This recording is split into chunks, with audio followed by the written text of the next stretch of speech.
श्री गुरु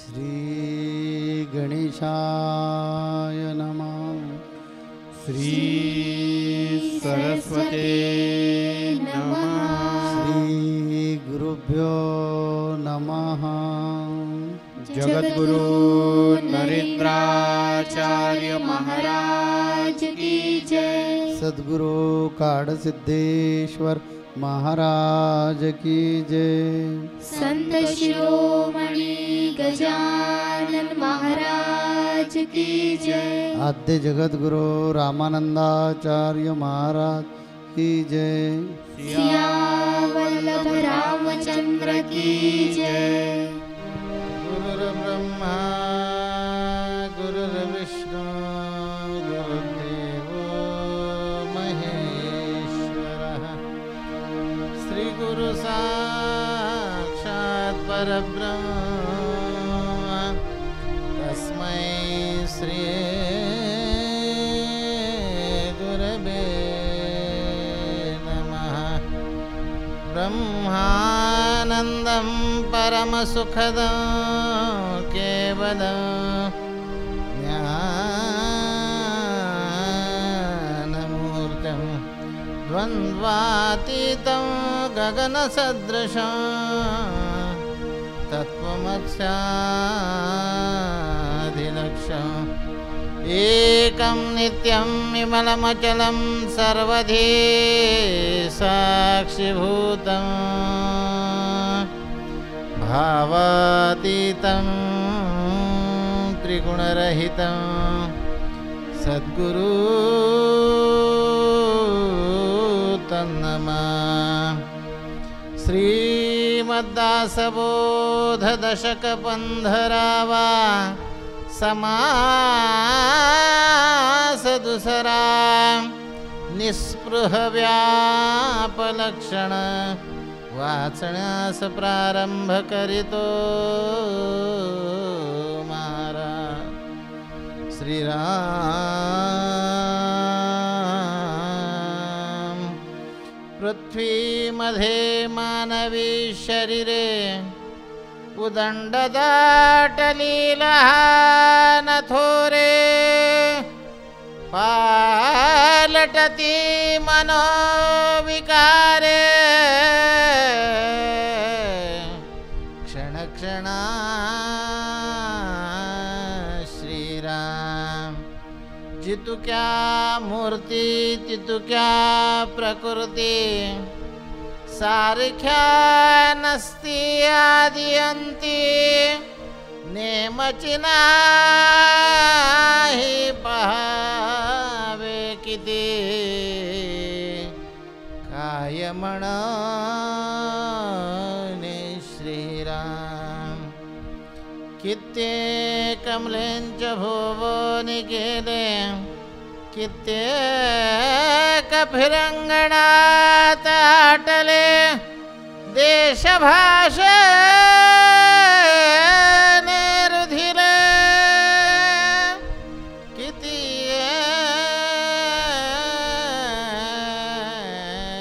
श्रीराम खानाळामध्ये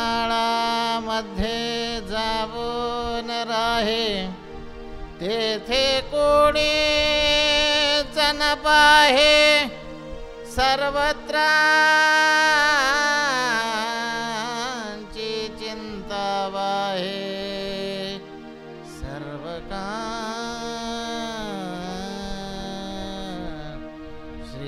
श्रीराम पुंडलीक वरदा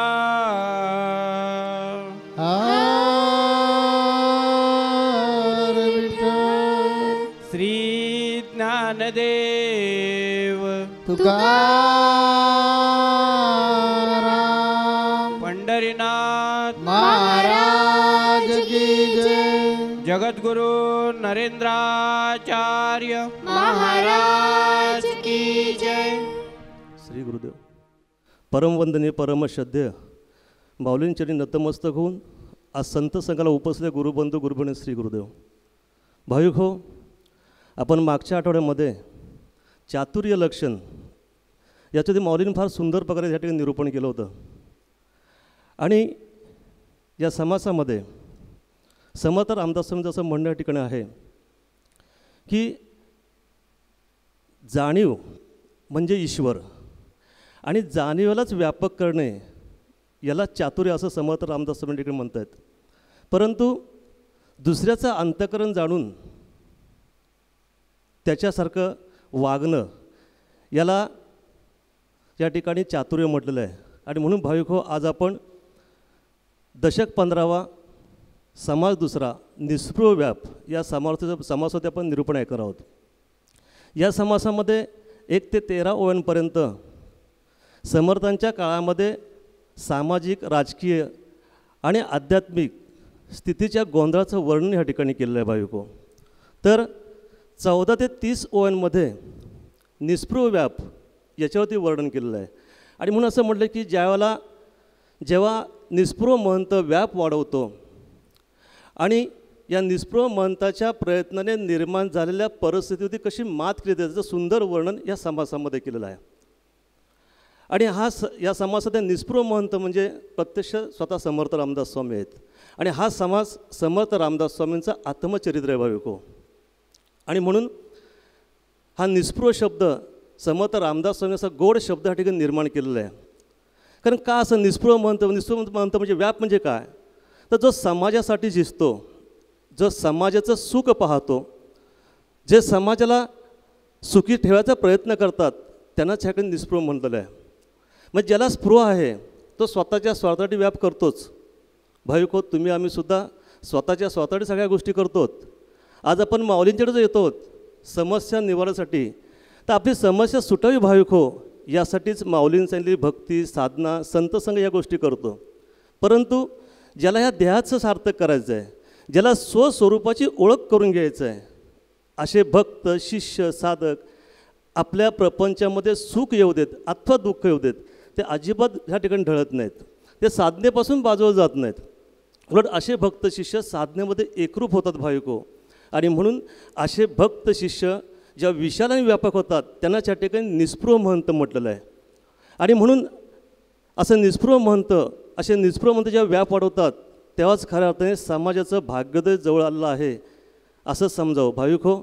आज माऊलींच्या ठिकाणी आपला अवतार झाला आणि आज माऊलीने अशा पद्धतीचा व्याप की या ठिकाणी सामाजिक उपक्रम असतील, या ठिकाणी मोफत अन्नदान असेल, मोफत ॲम्ब्युलन्स सेवा असेल, वैद्यकीय सेवा असेल, दुर्बल घटकांसाठी शिलाई मशीन असेल, घरघंटी वाटप असेल, त्याचप्रमाणे गायी, शेळ्या, मेंढ्या असं वाटप असेल, अशा प्रकारचा व्याप भाविक हे करत असताना त्याला किती तोंड द्यावं लागतं हे आपल्या माऊलीने या ठिकाणी प्रत्यक्षात अनुभवलं आहे. आणि म्हणूनच ज्यावेळेला असे निस्पृह महंत ज्यांना कुठल्याही प्रकारचा स्वार्थ नसतो भाविक हो, ते समाजासाठी झिजतात. आणि म्हणून हा निस्पृह महंतांनी या ठिकाणी समर्थ रामदासांनी घेतला हा एक समास आहे, सुंदर समाज या ठिकाणी आहे भाविक हो. आणि म्हणून आज लाखो करोड लोक माऊलींनी वाढवलेल्या व्यापामुळे या ठिकाणी सुखी आणि समाधानी झाले भाविक हो. आणि म्हणून असं म्हटलं की त्यावेळेला म्हणजे समर्थ रामदास स्वामींच्या काळामध्ये छत्रपती शिवाजी महाराज, संत तुकाराम महाराज, समर्थ रामदास स्वामी यांनी अशाच प्रयत्नांच्या माध्यमातून लोकसंग्रह केला भाविक हो. आणि हा लोकसंग्रह केल्यानंतर त्यांना त्यावेळी लोक या ठिकाणी निस्पृह महंत म्हणायचे भाविक हो. हेच कार्य आज आपले जगद्गुरू श्री माऊली अध्यात्म या ठिकाणी प्रवचन दर्शन सोहळ्याच्या माध्यमातून, समस्या निवारणाच्या माध्यमातून, तसेच भाविक या ठिकाणी संत संघाच्या माध्यमातून, अशा माध्यमातून माऊली या ठिकाणी लोकसंघाचं कार्य, महान कार्य या ठिकाणी माऊली या ठिकाणी करत आहेत. आणि म्हणून असं म्हटलं की त्यावेळेला जसं समर्थ रामदास स्वामी, संत तुकाराम महाराज, छत्रपती शिवाजी महाराज या ठिकाणी त्यावेळेचे लोक निस्पृह महंत म्हणायचे भाविक हो, आजही आपली माऊली या ठिकाणी निस्पृह महंत आहेत. कारण त्यांना कुठलाच स्वार्थ नाही, कुठलीच स्पृहा नाही, त्यांना कोणतीच इच्छा नाही. जे आज या ठिकाणी माऊली जे काय मागतायत, जे परमेश्वराचे काय माऊली मागतात ते फक्त आणि फक्त भाविक हो तुमच्या आमच्यासाठी, समाजासाठी, की माझ्या समाजाला सुखी ठेव, माझ्या लोकांचं कल्याण कर, यासाठीच माऊली परमेश्वराकडे मागतात ठिकाणी. आणि म्हणून भाविक हो जो समाजाला देतात, जे समाजासाठी झिजतात त्यांनाच भाविक हो समाज देव म्हणतात. आणि म्हणून तर लाखो करोड लोकांच्या हृदयामध्ये माऊलीने या ठिकाणी स्थान घेतलेलं आहे. आज लाखो करोडच्या हृदयामध्ये माऊली या ठिकाणी विराजमान झालेले आहेत. या भगवंताला, ह्या परमेश्वराला सद्गुरूंच्या संतांच्या रूपामध्ये अवतार घेऊन तुमचा आमचा दुःखाचा भार या ठिकाणी हलका करतात. आणि म्हणून त्या ठिकाणी भाविक हो बघा, माऊली दिनदुबळ्यांची कैवारी आहे. माऊलीला ह्या जगाच्या कानाकोपऱ्यातनं हाक मारला तरी माऊली हाकेला ह्या ठिकाणी धावते. भाविक हो धावते की नाही? हो बोला ना या ठिकाणी. आणि म्हणून तर या ठिकाणी माऊलीने आपल्या या वारीच्या प्रवचनाच्या माध्यमातून माऊलीने सांगितलं की या सुंदर गडावरती बसल्यानंतर कितीही या ठिकाणी कडक ऊन असू दे, सोसाट्याचा वारा सुटू देत, धो धो पाऊस कोसू देत, जरी इतक्या प्रकारचे झाले तरी माझी ही जे लेकरं आहेत, ही माझी हे ह्या ठिकाणी माझे छावे आहेत, ह्या अशा परिस्थितीमध्ये सुंदर गडावरनं खाली जाणार नाहीत. कधी जातील? ज्या वेळेला माऊलींच्या मुखातनं आशीर्वादाचं दान पत्त्याच्या पदरामध्ये पडेल. माऊली जेव्हा भगवंताकडे साकडे घालतील तेव्हाच ह्या ठिकाणी भाविक होत तुम्ही आम्ही या सुंदर गडावरनं खाली येतो. हा जो आहे तो भाविक हा सगळ्या भक्तीचा महिमा आहे. हे अतूट नातं आहे, हे आई आणि मुलांचं नातं आहे. आणि म्हणून समर्थ रामदास उत्तरामध्ये सांगतात की त्यावेळेला सामाजिक आणि राजकीय परिस्थिती, त्याचप्रमाणे धर्मांतरांनी भाषाभेद, यामुळं अनेक समस्या निर्माण झाल्या भाविक हो. आणि यामुळं भारतीयांची एकच भाषा नसल्यामुळं संघटनात्मक कार्य करण्याला अडचणी निर्माण होऊ लागल्या. प्रांताच्या भाषा वेगळ्या असल्यामुळे, भिन्न असल्यामुळं एकमेकाचं मनोद या ठिकाणी व्यक्त करता येत नव्हतं भाविक हो. अशा परिस्थितीमध्ये काहीजण मुसलमान झाले तर काहीजण बाटून फिरंगी झाले. आणि त्यामध्ये महाराष्ट्र आणखी त्यात थोडा उरलेला, त्याच्यामध्ये असणारी माणसं राजकारणामध्ये गेली आणि त्यांच्या पाठीमागे असणारा कामाचा व्याप, तेव्हा त्यांना जेवायला या ठिकाणी भाविक वेळ नव्हतं. अशाच परिस्थितीत क्षत्रिय धर्माची माणसं मुसलमानी शाह्यांनी लावून दिलेल्या युद्धामध्ये गुंतली होती, तर वैश्य समाजाची माणसं पैशाच्या उलाढालीमध्ये या ठिकाणी त्यांना जेवायला फुरसत नव्हती. अशाच परिस्थितीमध्ये पारमार्थिक परिस्थिती फार गोंधळाची निर्माण झाली भाविक हो. जो तो उडतोय त्यावेळेच्या काळची परिस्थिती समर्थांनी सांगितली की त्या जो तो उडतोय त्या नवीन संप्रदाय काढतोय, आपल्या संप्रदाय या ठिकाणी अन्वय पळवत आहेत. आणि त्यावेळेचे सगळे महाराज लोक या ठिकाणी आपले शिष्य गोळा करण्यावर दंग होते, परंतु लोकांच्या कल्याणाची भाविक कुणालाही चिंता नव्हती. अशा परिस्थितीमध्ये समर्थ रामदास स्वामींनी हजारो अनुयायी गोळा केले भाविक हो. आणि हजारो अनुयायी गोळा करून या ठिकाणी गावागावामध्ये मठाची स्थापना केली आणि त्या ठिकाणी लोकांना साधनेला, उपासनेला या ठिकाणी लावलं. भाविक हो, हेच कार्य आज माऊली आपल्या या ठिकाणी करत आहेत. बघा ना, माध्यमातून माऊलींसुद्धा अनेक ठिकाणी मठांची स्थापना करून त्या ठिकाणी लोकांना साधनेला, उपासनेला लावलं. भक्तीच्या माध्यमातून लोकांना या ठिकाणी भक्ती मार्गाला लावलं. हेच महान कार्य माऊली ह्या आजच्या युगामध्ये या ठिकाणी माऊली करतात त्या ठिकाणी. आणि म्हणूनच समर्थ रामदास स्वामी त्यावेळी मात्र लोकांच्या कल्याणासाठी दऱ्याखोऱ्यात जाऊन भगवंताकडे प्रार्थना करत बसलेले आहेत. भाविक हो, ही त्यावेळची परिस्थिती झाली. आजही परिस्थिती तीच आहे. हिंदू धर्माची परिस्थिती या ठिकाणी माऊलीने आपल्या प्रवचन दर्शन सोहळ्याच्या माध्यमातून संपूर्ण जगभरामध्ये जी हिंदू धर्माची परिस्थिती झाली ह्याची कुणालाही काळजी नाही. अशा वेळेला आपल्या माऊलीने धर्माची पताका हातामध्ये घेतली आणि धर्माच्या पाठीमागे नेटाने उभं राहिला आणि एकच ह्या ठिकाणी नारा लावला की हिंदू धर्म खतरे में. हा एकच नारा लावला. आणि भाविक हो, जे धर्मांतसारखं चाललं जे कार्य होते, ह्या कार्याला माऊलीने आळा घातला. आणि जे आपले हिंदू बांधव ज्यांनी आपला धर्म सोडला आणि जे दुसऱ्या धर्मात गेले होते त्यांना पुन्हा आपल्या धर्मात घ्यायचं महान कार्य आपल्या जगदुश्री माऊली या ठिकाणी करून दाखवलं आहे. माऊली या ठिकाणी सातत्याने करतायत. आणि म्हणूनच ह्या अध्यात्माच्या जोरावरती, आत्मसाक्षात्काराच्या जोरावरती, आत्मप्रचितीच्या जोरावरती आणि प्रभावी वक्तृत्वाच्या जोरावरती माऊलींनी लोकांना साधनेला, उपासनेला या ठिकाणी भाविक लावलं. लाखो लोकांनी ज्या ठिकाणी लाखो लोक व्यसनाच्या आहारी गेले होते त्यांना पुन्हा त्यांना व्यसनमुक्ती करून त्यांचे प्रपंच, लाखो लोकांचे प्रपंच भाविक या ठिकाणी माऊलींनी सुखाचे करून दाखवले. आज माऊलींचं म्हण तेच आहे. मागच्या आठवड्यात माऊलींनी सांगितलं की हे महान कार्य तुम्ही आम्ही करायचं आहे, पण ते भाविक कधी करणार? कारण माऊलींचं सांगणं आहे की असं असंख्य नरेंद्र महाराज तयार झाले पाहिजेत. माऊली मागच्या आठवड्यात संत संघामध्ये सांगितलं माऊलींनी या ठिकाणी की असंख्य नरेंद्र महाराज तयार झाले पाहिजेत. अशक्य कोणतीही गोष्ट नाही. परंतु भाविक हो, त्यासाठी समर्थ रामदास स्वामींनी हा समाज सांगितलेला आहे की आपण तुम्ही आम्ही सगळे निस्पृह बनले पाहिजेत. की आपल्याकडं कुठलाही स्वार्थ असता कामा, कोणती इच्छा असता कामा, कोणती स्पृहा असता कामा नाही. ज्या वेळेला आपण निस्पृह बनू त्याच वेळेला खऱ्या हाताने भाविक हो हे कार्य करण्यात तुम्ही आम्ही या ठिकाणी तयार हो. म्हणजे माऊलींची इच्छा आहे की असे असंख्य नरनिवास तयार व्हायला. कारण का तर निस्पृह माणूस हा अंतरात्म्यासारखा असतो भाविक हो. निस्पृह माणूस हा अंतरात्म्यासारखा असतो. जसं अंतरात्म्याला स्वतःची इच्छा नसते, परंतु सृष्टीतील जीवांना जीवांची असणं इच्छा त्यांचे चैतन्य पूर्ण करण्यासाठी हा अंतरात्मा पूर्ण करत असतो. तसा हा निस्पृह म्हणतं व्यापक आणि विशाल असतो, त्याला स्वतःचा कुठलाही स्वार्थ नसतो आणि म्हणून त्याला उपमा या ठिकाणी अंतरात्म्य दिलेला आहे. आणि ज्या वेळेला अशा पद्धतीने आपण निस्पृह बनू त्याच वेळा माऊलींनी सांगितलं की माझी लेकरं आहेत, ही माझी पाखरं आहेत, ही पाखरं अशा पद्धतीने महान कार्य करतील, पण जोपर्यंत ह्या प्रपंचातनं बाहेर पडत नाहीत. म्हणून माऊलींनी सांगितलं की दिवसातनं 10 मिनटं भक्ती करा आणि आठवड्यातनं एक वेळा संत संघाला या. स्वप्नासो कोणाचं वाईट चिंतू नका. आणि मग बघा या ठिकाणी तुम्ही हळूहळू ह्या सगळ्या टप्प्यातनं माऊलींनी सांगितलं की मागच्या आठवड्यात माऊलींनी सांगितलं की स्टेप बाय स्टेप ज्यावेळेला तुमच्यामध्ये सुधारणा, आमच्यामध्ये जेव्हा सुधारणा होईल तेव्हाच खरं तर म्हटलं की आम्ही पाखर पाखर या नरेंद्रांची लेकर, आम्ही पाखर पाखर पाखर या नरेंद्रांची लेकर. हे त्या दिवशी आम्ही ठरवू, लक्षात ठेवा. कधी? ज्या दिवशी आम्ही निस्पृह हो त्या दिवशी. आणि म्हणून या ठिकाणी माऊलींचं हेच सांगणं आहे, परमेश्वर हेच मागणं आहे माऊलींचं की सगळ्या माध्यमातून माझ्या या लेकरांना सुखी ठेव. आणि म्हणून तर माऊली या ठिकाणी अशा प्रकारे सामाजिक उपक्रम या ठिकाणी राबवून आज लोकांना सुखी करायचा प्रयत्न माऊलीने सातत्याने ह्या ठिकाणी ठेवलेला आहे. एखादा पांतस्ते रस्त्याने गेला तर त्या ठिकाणी तो उपाशी जाता का म्हणून ह्या ठिकाणी 2 वेळचं महाप्रसाद माऊली अन्नदान या ठिकाणी चालू ठेवलेलं आहे. का तर तो या ठिकाणी पोटभर जेवून गेला पाहिजे. हेच निस्पृह म्हणताचे व्याप आहेत. व्याप म्हणजे काय तर हेच आहेत की जगाच्या कल्याणासाठी, माहिती आहे, जगाच्या कल्याणासाठी संतांची विभूती. त्याचं सांगितलं की जगाच्या कल्याणासाठी जेव्हा जे समाजासाठी, कारण माऊली सांगतात की माझा जो हा जन्म आहे, माझा जो अवतार आहे तो जडमुडांचं उद्धाचं कार्य करण्यासाठी आहे. पण हे सगळं आपल्याकडनं भाविक कधी घडेल? माऊलींचा एक अभंग आहे की त्यागुणी लक्षणे संतसंग धरा, निष्काम प्रेम सद्गुरूशी, सद्गुरू करावा सर्वस्व अर्पूण, मी कोण सवाल पुसात्याशी. बघा, ज्यावेळेला हा प्रश्न आपण आपल्या सद्गुरूंना विचारू, यासाठी आपला जन्म आहे, तेव्हाच आपल्या सद्गुरू सांगतो की सवालाचा जबाब तू ब्रह्म असशी. कारण तूच तो आहेस, परब्रह्म तूच आहेस, पण याची जाणीव का होत नाही. तर आपण यासाठी जीवनामध्ये जसं या देहाला अन्न वस्त्र निवाराची जशी गरज आहे, तसं या देहाला, ह्या जीवनाला, मानवी देहाला, कारण जो परमेश्वर हा जो मनुष्य देह दिलेला आहे तो यासाठीच हा दिलेला आहे की या नरदेचं सार्थक करण्यासाठी आपण जीवनामध्ये सद्गुरू केले पाहिजेत.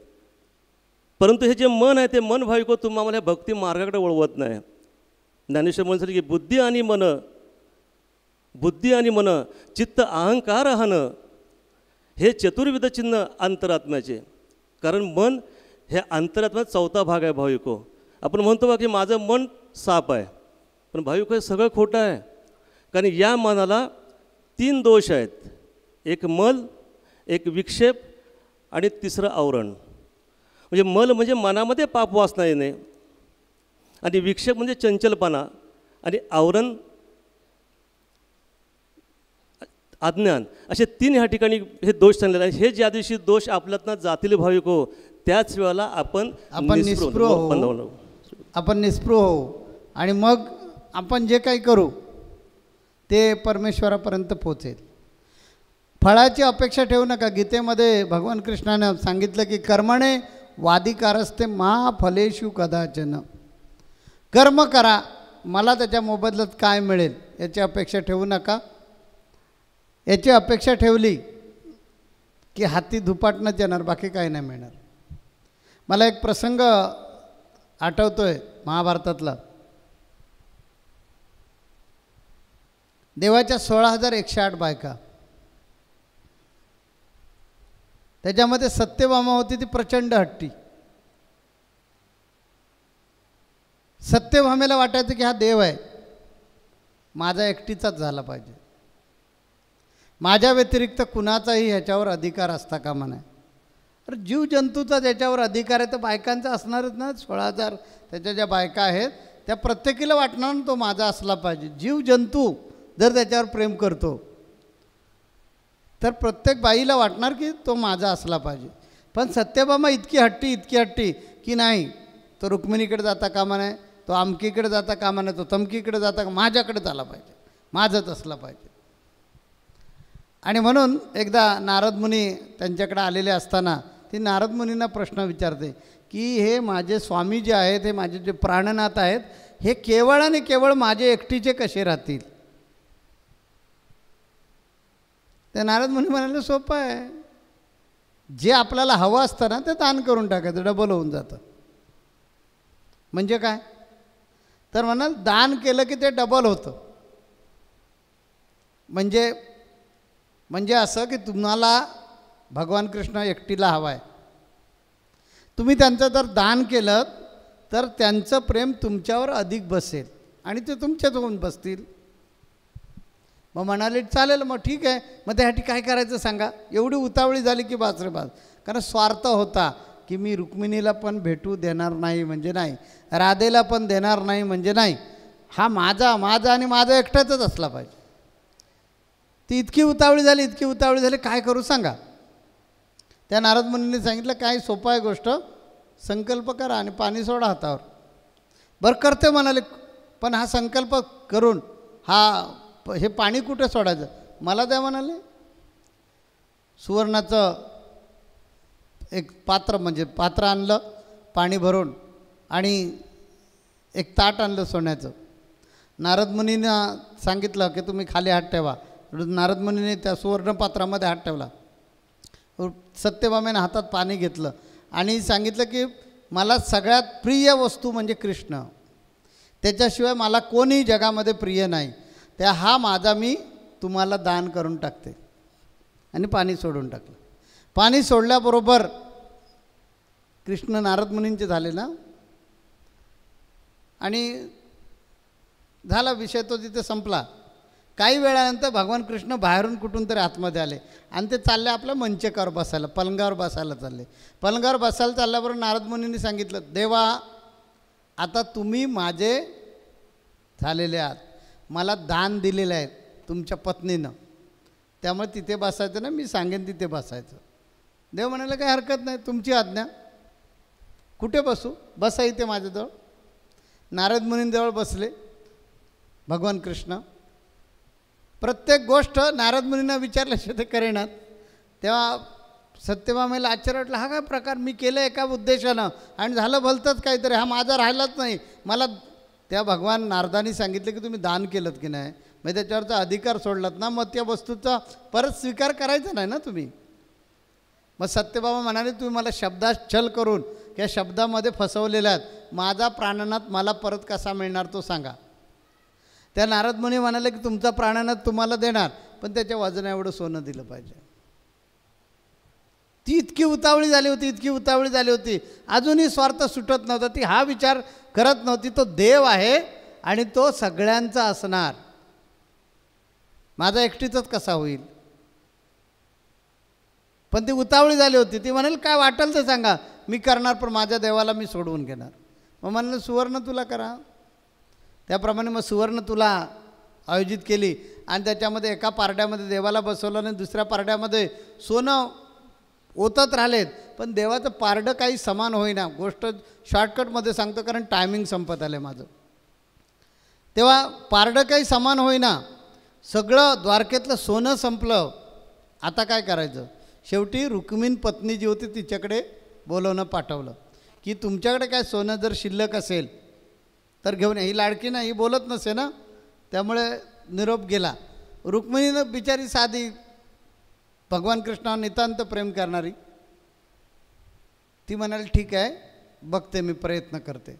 आणि ती तुळशीजवळ गेली, तुळशीला नमस्कार केला आणि सांगितलं मी ह्याचं वजन कसं काय करणार, हा तर पृथ्वी मोलाचं ह्याचं वजन आहे, ह्यांचं वजनच कोण करू शकत नाही, तर मी माझ्याकडचं सोन्यानं वजन काय करू शकते, शक्यच नाही. पण माझं जर खरं त्यांच्यावर प्रेम असेल तर माझ्या प्रेमाच्या वजनानं मात्र तुला समान होईल. तुळशी मातेला वंदन करते, पिवळं पिकलेलं तुळशीचं पान सोन्याच्या तपकात घेते, त्याच्यावर वरती भरजरी रुमाल घालताना येते. आल्यानंतर नारद मुनींना वंदन करते, भगवान कृष्णांना वंदन करते, त्या तुल्याच्या भोवती 5 प्रदक्षिणा मारते आणि ते सुवर्ण दल म्हणजे तुळशीचं दल काढते. सगळ्यांना आश्चर्य वाटलं, काय चाललं हा प्रकार. म्हणाले लोकांनी सोनं आणून घातलं आणि हिने एवढंच एक काहीतरी पान आणलं घालते. तर ती काय म्हणते रुक्मिणी माता, माझं जर यांच्यावर खरं प्रेम असेल तर त्या प्रेमाची किंमत कधीच कोण करू शकत नाही, तरीही तुला समान होईल. आश्चर्य असं भगवान कृष्णाला आपलं वजन कमी करावं लागलं आणि सुवर्ण तुला समान झाले. ज्या वेळेला स्वार्थ असतो त्यावेळी तो स्वार्थ आपल्या निश्चयापासून आपल्याला बाजूला करतो. म्हणून निस्पृह राहा, निरीच्छ राहा. जे करायचं ते जगासाठी करायचं. हा देव आपल्याला मिळाला पाहिजे एकटीला, हा भाव सोडून द्या. तो जगाचा आहे, तो सर्वांचा आहे. हे ज्यावेळी आपण लक्षात ठेवू त्यावेळी आपल्यामध्ये निस्पृहता वाढेल. म्हणून आम्ही सांगितलं की तुम्ही जगा, पण दुसऱ्याला पण जगवा. जगू द्या नको, जगवा. हे तुमचं काम आहे. अशा निस्पृह वृत्तीने जगा, आपोआप आत्मसाक्षात्काराकडे जाल. काही कठीण नाही. आम्ही मगापासून आमचं भरपूर कौतुक केलं आहे की आम्ही हे करतो, आम्ही ते करतो. मी मेहरबानी नाही करत, माझं ते कर्तव्य आहे. ज्यावेळी समाज आनंदी होतो त्यावेळेला मला आनंद मिळतो. कारण समाज हाच माझं घर आहे, समाज हीच माझी मुलं आहेत. इथं कोण बसला आहे की जो माझा दुश्मन आहे? त्याने उभे राहा. कोणी नाही उभा राहणार, मला खात्री आहे. कारण प्रत्येक व्यक्ती हे माझं लेकरू आहे आणि माझ्या लेकरासाठी करणं आहे काय माझी काय मेहरबानी नाही आहे, माझं कर्तव्य आहे. तुम्हाला ज्यावेळी आनंद मिळतो, तुम्हाला ज्यावेळी सुख मिळतं, तुम्ही ज्यावेळी समाधानी होता, त्या आनंदानं ऊर भरून येतो. आणखीन काय मागायचं? आईवडिलांनी मला वाटतं मुलांसाठीच जगायचं असतं, त्यांना आईवडील म्हणतात. मी तुमच्यासाठी जगतो, मी माझं आईवडील म्हणून कर्तव्य करतो, एवढंच मी स्वतःला समजतो. त्यामुळे ज्यावेळी तुमच्या भल्याची काळजी घेत असतो त्यावेळी तो नारायण प्रत्येक गोष्ट पावलोपावली पूर्ण करत असतो. मी करणारं कोणी नाही, करणारं तो आहे. आणि जगाच्या साठी ज्यावेळी आपण मागतो, कारण जगत जर आपलं समजलं आपण आणि जगासाठी जर तुम्ही मागितलं तर तुम्ही कुठल्या कुठे जाता. ज्यावेळी तुम्ही दुसऱ्यासाठी करता ते आपोआपच तुम्ही देवपदाला पोचलेले असता. म्हणून मन विशाल करा, मन मोठं करा, मन विकसित करा.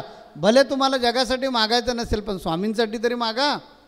स्वामींवर प्रेम आहे ना आपलं सगळ्यांचं, तुमचं सगळ्यांचं माझ्यावर प्रेम आहे ना. मग माझ्यासाठी आता विश्वात्मके देवे येणे वाग्यज्ञ तो शावे, माझ्यासाठी तरी म्हणा. बघा मन मोठं होईल की नाही. ज्याच्यावर आपलं प्रेम असतं ना त्याचं आपण तंतोतंत ऐकतो. त्याने सांगितलं उडी मार, उडी मारतो. तसं मी आता सांगितलेलं आहे की जे जे काय ह्यापुढे मागाल, आजपासून जे मागाल ते जगासाठी मागा, स्वतःसाठी मागू नका.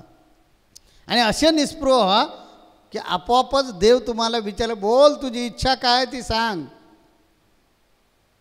आणि आपोआपच आपल्याला परोक्ष ज्ञान होईल, आत्मसाक्षात्काराची अनुभूती येईल आणि आपल्या जन्माचं सार्थक होईल. यासाठी समासामध्ये या काय सांगितलं आहे की प्रत्येक माणसानं निस्पृह वृत्तीनं जगा, निरीच्छ वृत्तीनं जगा, निर्भय वृत्तीनं जगा, की जी आपल्या गुरूंकडे बघायला मिळते. ती निस्पृह वृत्ती, ती निरीच्छ वृत्ती. आपण आता बघा की कुठेही गेलेत की आपल्याला ऐकायला मिळतं नाणीचा मठ, केवढा मोठा मठ स्वामींचा मठ आहे. पण आपल्याला कुणाला माहिती आहे की नाही मला माहिती नाही.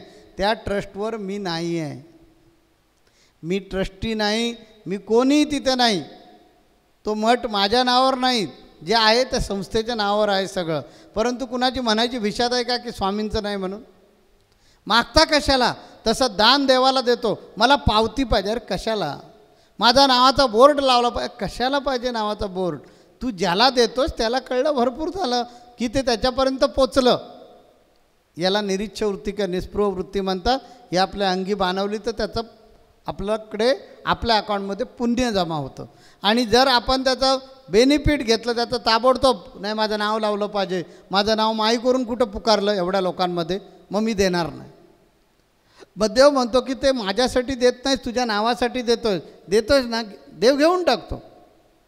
पण त्याचं जे पुण्य म्हणून गाठी आलं पाहिजे आपल्या, ते होत नाही. म्हणून हिंदू धर्मामध्ये गुप्तदानाची जी पद्धत आली, मंदिरांमध्ये ज्या पेट्या ठेवल्या जातात आणि गुप्तदान करतात, ते त्याच्यासाठी करतात की कधी कुठल्याही फळाची अपेक्षा ठेवू नका, निस्पृह राहा, तुमचं कल्याण झाल्याशिवाय राहणार नाही. आमचा आशीर्वाद आहे. आपण थांबूया, पुढच्या आठवड्यामध्ये पुढच्या संत संघामध्ये समर्थ रामदास स्वामी आपल्याला आणखीन काय नवीन सांगतात ते ऐकण्यासाठी उपस्थित राहूया. जगद्गुरु नरेंद्राचार्य महाराज की जय. सद्गुरु काडसिद्धेश्वर महाराज की जय. संत शिरोमणी गजानन महाराज की जय. आद्य जगद्गुरु रामानंदाचार्य महाराज की जय. सियावल्लभ रामचंद्र की जय.